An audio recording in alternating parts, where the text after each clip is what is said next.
नमस्कार, मैं हूँ एडवोकेट विवेक सिंह और आप देख रहे हैं मेरा यूट्यूब चैनल लीगल अवेयरनेस। एक प्रश्न अक्सर उठता रहता है कि लॉ की डिग्री लेने के बाद आप क्या कर सकते हैं? मतलब कौन-सी फ़ील्ड चुन सकते हैं? क्योंकि फ़ील्ड बहुत लॉ के बाद बहुत वास्ट है और काफ़ी बड़ी है। आप क्या करना चाहते हैं, ये आपके ऊपर निर्भर है। पर मैं मुख्य बातें आपको बता दूँ कि आप जज बन सकते हैं एलएलबी करने के बाद। आपको पीसीएसजे का एग्ज़ाम देना है, तो आप लोअर कोर्ट में जज बन जाएँगे। और अगर आपकी उम्र थोड़ी ज़्यादा हो गई है, 35 के आस-पास हो गई है, तो आप एचएस वगैरह का एग्ज़ाम दे सकते हैं, हायर जुडिशियल सर्विसेज़ में जाते हैं। फिर उसके बाद अगर आप हाई कोर्ट वगैरह में जज बनना चाहते हैं, तो आपको हाई कोर्ट में पहले वकील के तौर पे अपना रजिस्ट्रेशन करा के कुछ समय आपको प्रैक्टिस करनी है, लगभग 10 वर्षों तक।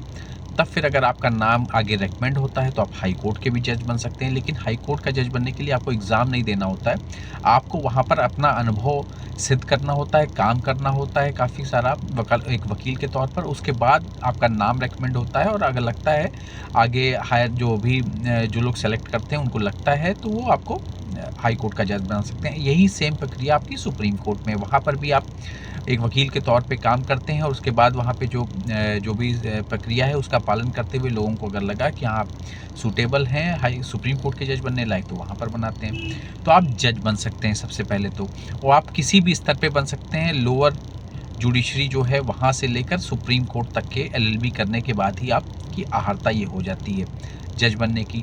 अलग-अलग पैरामीटर हैं कि कहीं पे एग्ज़ाम देना है, कहीं पर आपको अनुभव दिखाना है, आपको काम करना है, उस आधार पर आप जज बन सकते हैं।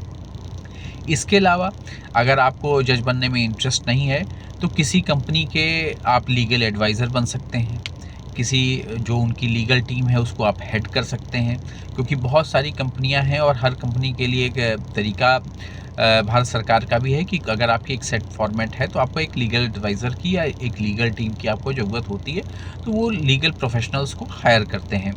उनके अलग-अलग तरीके का काम होता है, तो आप उसको प्राइवेट सेक्टर में आप जाते हैं तो आपको वो कर सकते हैं। लेकिन ये है कि आप वहाँ पर प्रैक्टिस कम करते हैं, आपके और ज़्यादा जो सिस्टम होता है उसको उनको देखते हैं और आप उनके लिए अच्छे-अच्छे लॉयर्स को हायर करते हैं और उनकी लीगल जो भी सिनेरियो है या क्वेश्चन है उसको आप हल करने का काम करते हैं। तो ये एस्पेक्ट है अगर आप लीगल एडवाइज़र बनते हैं किसी कंपनी के। अगर आप एपीओ का एग्ज़ाम देते हैं, तो सरकारी वकील लोअर कोर्ट में आप बन सकते हैं। अगर अगर आपको सरकारी वकील यहाँ पर हाई कोर्ट या सुप्रीम कोर्ट में बनना होता है, या तो अगर भारत सरकार को लगता है कि आप अच्छे हैं, आपको उनका केस देखना है, तो आप भारत सरकार आपको हाई कोर्ट में हो या सुप्रीम कोर्ट में हो अपना वकील बना सकती है। कोई भी स्टेट गवर्नमेंट हो, या जैसे कि उत्तर प्रदेश की स्टेट गवर्नमेंट या मध्य प्रदेश की स्टेट गवर्नमेंट या किसी भी स्टेट गवर्नमेंट, वो भी अपना हाई कोर्ट और सुप्रीम कोर्ट में अपने वकील रखती है, तो वो भी आपको अगर उनको लगता है तो वो आपको सरकारी वकील बना सकते हैं। उसके अपने पैरामीटर हैं कि आपको कितनी फाइलें देखनी है, क्या आप अदर केस देख पाएंगे कि नहीं देख पाएंगे। अगर उस वकालत मतलब सरकारी वकील बनने के बाद अपने प्राइवेट केस देख सकते हैं क्या नहीं देख सकते हैं, उसके अपने नियम हैं, तो वो आप सरकारी वकील बन सकते हैं उन सबको फॉलो करने के बाद। अब जो सबसे कठिन काम है वो है एक, अगर आप चाहें तो आप वकील बन सकते हैं। वकील मतलब अपनी प्राइवेट प्रैक्टिस कर सकते हैं। कठिन काम है, सबसे कठिन काम है, क्योंकि इसमें आपको जो काम देखना है, सीखना है, वो तो है ही है। क्लाइंट मैनेजमेंट करना वो भी एक कला है, तो उसको भी आपको सीखना है और कोर्ट क्राफ्ट आपको सीखनी होती है। वो भी आपको धीरे-धीरे आता है समय के साथ, अनुभव के साथ। तो आप वकालत कर सकते हैं, प्रैक्टिस कर सकते हैं। इसके अलावा आप प्रोफ़ेसर बन सकते हैं किसी डिग्री कॉलेज में जो जहाँ पे लॉ की पढ़ाई होती है, वहाँ पर आप पढ़ा सकते हैं। तो अगर वो अहर्ता आप पूरी करते हैं जो एक प्रोफ़ेसर के लिए या एक टीचर के लिए वहाँ पर चाहिए, तो वहाँ पर आप ये कर सकते हैं। इसके अलावा और भी बहुत सी फ़ील्ड हैं, जैसे सीबीआई वगैरह में भी कभी-कभी लॉ प्रोफ़ेशनल्स को माँगते हैं और वहाँ पर भी ज़रूरत लगती है। आर्मी वगैरह में कभी-कभी लॉ प्रोफ़ेशनल्स को माँगते हैं, तो वहाँ पर ज़रूरत लगती है। तो ऐसे अलग-अलग फ़ील्ड्स भी हैं, जहाँ पर लॉ से जुड़े हुए लोगों की ज़रूरत लगती है और वो भी अपनी-अपनी नियुक्तियाँ निकालते हैं। तो ये है सारा फ़ॉर्मेट। आप किस में इंटरेस्टेड हैं, ये आपको तय करना है। बहुत से लोग एलएलबी कर लेते हैं, उसके बाद एलएलबी करने के बाद वो अपना सेट ऑफ बिज़नेस शुरू कर देते हैं। एलएलबी उन्होंने कर ली, एक था डिग्री लेना था तो एलएलबी उन्होंने कर ली, डिग्री ले ली और उसके बाद उन्होंने अपना एक बिज़नेस शुरू कर दिया। आप गौर से सुनिए, उनको वकील जो रेगुलर प्रैक्टिशनर हैं, वो उनको वकील नहीं मानते हैं।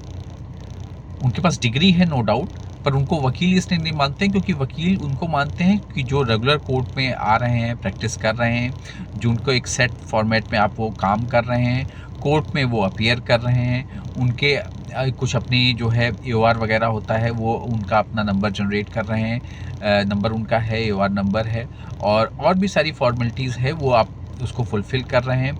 और रेगुलर कोर्ट में जो आ जा रहे हैं, जो कोर्ट से जिनका जो रोज़ वो वाबस्ता हो रहे हैं, अपनी बहस कर रहे हैं, तो वो उनको वकील मानते हैं। जो लोग डिग्री लेकर अपना बिज़नेस कर रहे हैं, पहले तो अगर आप वकालत कर रहे हैं, मतलब अगर आप वकील बन गए हैं, वकालत कर रहे हैं, तो आप कोई और दूसरा काम अपने नाम पर नहीं कर सकते। परिवार के नाम पे, भाई परिवार में इंडिविजुअल है वो, उसके नाम पे आपका कोई काम चल रहा है तो बात अलग है, पर आप अपना कोई और काम अगर आप वकालत करते हैं तो नहीं कर सकते हैं अपने नाम पे, क्योंकि तब फिर आप वकील नहीं रह जाते हैं।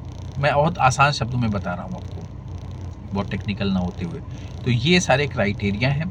तो अब आपको ये तय करना है कि आपको किस फील्ड में जानना है। अक्सर सवाल ये पूछा जाता है कि कितने दिन तक तैयारी करनी चाहिए PCSJ वगैरह की एग्ज़ाम की। तो मैंने तो 2 ढाई साल तैयारी की थी।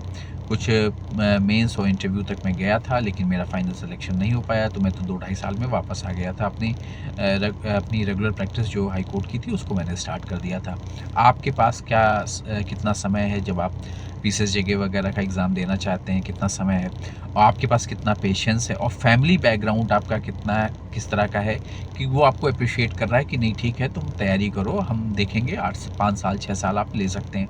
और मेन बात इसमें एक बात ये आती कि एग्ज़ाम जो है वो कितना निरंतर हो रहे हैं, कितनी वैकेंसी आ रही हैं, क्योंकि अलग अलग स्टेट के भी एग्ज़ाम होते हैं। कभी कुछ हो रहा है तो कभी पता लगता है कि 2 साल 3 साल लग रहे हैं एक वैकेंसी को भरने में। तो ये सारी चीज़ें हैं। इन सब चीज़ों को देखते हुए आपको तय करना है कि आपको किधर जाना है, क्या काम करना है। और रेगुलर प्रैक्टिस जो वकालत करना एक कठिन काम है, तो अगर आप उस पेशे में आते हैं तो 3-4 साल तो आपको बिल्कुल चुप रहना है, सिर्फ सीखना है काम को 3-4 साल तक। और पैसे की उम्मीद तो बिल्कुल भी, मतलब जो मिल जा रहा है वो अच्छी बात है, अगर आपको मिलता रहता है तो बड़ी अच्छी बात है, क्योंकि इस पेशे में फैमिली बैकग्राउंड का भी काफ़ी मायने है।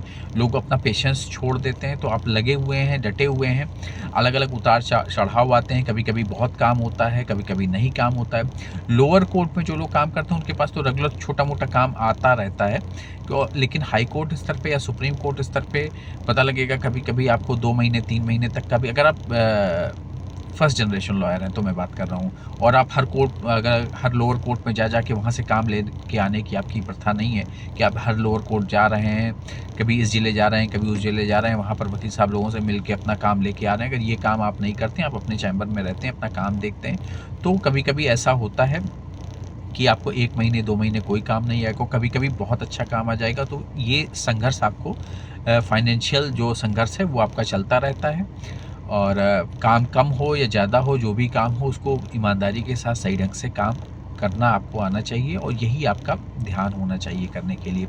मेरे चैम्बर में जहाँ हम लोगों ने वकालत सीखी, जो हम लोगों के सीनियर थे, वहाँ पे बहुत ज़्यादा कल्चर लोअर कोर्ट में जाने का नहीं था, और यही हम लोगों को सिखाया गया कि आप पहले अपने काम पे पारंगत हो जाएंगे तो लोग अपने आप आपके पास आएंगे, आपको काम मांगने की ज़रूरत नहीं है। लेकिन मैं किसी की आलोचना भी नहीं करता, जो लोग जा रहे हैं वो भी अच्छा काम कर रहे हैं, हर आदमी को अपने अपने ढंग से काम करने की आज़ादी है। तो जो लोग जाते हैं काम कर लेके आते हैं वो भी अच्छे हैं, और जो लोग रुक के काम कर रहे हैं वो भी अच्छे हैं। तो अब ये है कि एक फाइनेंशियल आपका उतार चढ़ाव बना रहेगा इस पेशे में, अगर आप फर्स्ट जनरेशन लॉयर हैं और पीछे से आपको बैकअप नहीं है, फाइनेंशियल बैकअप, कि आपको लोग हर महीने इतने रुपए आपके बंधे हुए हैं कि ये आपको मिलने हैं। तो ये स्ट्रगल अगर आप फेस कर सकते हैं तो आप वकालत के पेशे में आपको बिल्कुल आना चाहिए, और कुछ दिन मेहनत करके आपको 7-8 साल 10 साल आपको देना चाहिए, क्योंकि खेल ही वकालत का कमाई का शुरू ही होता है 10 साल 11 साल के बाद ही। प्लीज़ इस चैनल को लाइक और सब्सक्राइब कर लें, जिससे मैं आप तक लीगल अपडेट पहुंचाता रहूं। ये क्वेश्चन अक्सर पूछा जा रहा था सब्सक्राइबर के द्वारा, तो मुझे लगा कि ये उत्तर मैं आप लोगों को दूँ। नमस्कार, धन्यवाद। प्लीज़ चैनल को जरूर सब्सक्राइब कर दीजिएगा।